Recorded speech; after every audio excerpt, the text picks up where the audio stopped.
Debt collectors are annoying and persistent. It's their job to be, and as much as you can try and ignore them, they're not likely to go away. But there are ways to keep them at bay, which I'll get to soon. First of all, it's important to know that there's a big difference between debt collectors and bailiffs. If you're behind on payments, on store cards or phone bills, or anything else that isn't a priority bill, then the likelihood is it'll be a debt collector chasing you. Bailiffs are normally connected to the court and cover things like HMRC and council tax debt. If a debt collector comes to your house, you don't have to let them in. You don't even have to open the door. You can just shout through the door that you'd rather communicate by phone, email, or letter. Although you probably want to ignore your debt collector, it's not a wise idea because it's just going to make matters worse for you. It wouldn't happen immediately, but if you ignore them for a long period of time, they can eventually take court action against you. If this happens, you could get a county court judgment, which would affect your credit rating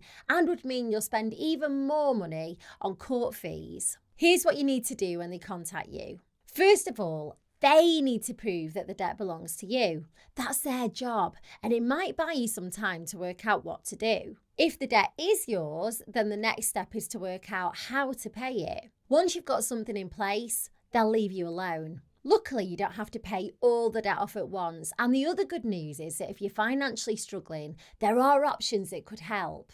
In some situations, you might even be able to get some of the debt written off. I'll run through some of the common debt solutions quickly here. First up, debt management plans. They're an informal agreement that you make with the creditors to pay back your debts at a lower and more affordable rate. Normally, that means paying less each month, but over a longer time frame. The catch is that you can't include all your debts in a debt management plan. So things like credit card debt, personal loans, and an overdraft, they can all go in, but court fines and mortgage arrears, they sadly can't be part of it. Next is debt relief orders. They freeze your debt payments for a full year, and then if your situation hasn't changed after 12 months, the debt's written off. So you make no payments towards a debt in 12 months, and interest isn't added.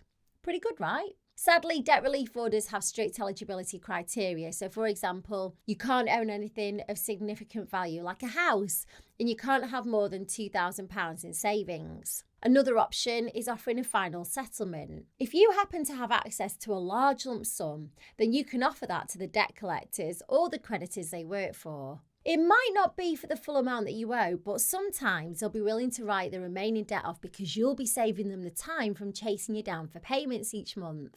Unfortunately, getting your final settlement offer agreed might not be that simple, and your creditor could just simply refuse. Individual voluntary arrangements are another way to deal with debt collectors. It's a formal agreement between you and your creditors to reduce payments to one simple payment each month. It lasts for 5 years, and at the end, any remaining debt's written off. Again, like with all these options, there are catches. IVAs are legally binding, so you'll need to keep up with the terms that you agree to. Otherwise, you could be back to square one. Bankruptcy is probably the most famous option. You may already know, but with bankruptcy, all your assets are reviewed and some may be sold off to pay back your debt. After a year, any remaining debt will be written off. Of course, bankruptcies have some obvious downsides, mainly that some of your belongings may be sold for your debt and also your credit score will become very low. Paying back your debts, whether in full or using a method that I mentioned earlier, will ensure that you keep the debt collectors at bay. One simple step that you could take today is to find out if any of those debt solutions that I mentioned could work for you. In the description of this video, I've linked to a form on my new website, and it's got a few multiple choice questions like how much debt do you owe and how many people do you owe. At the end of the form, it'll connect you to a company that I've partnered with, and that'll provide you with all the information that you need about debt solutions that are available. So click the link in the description, go and check it out, and let me know how you get on.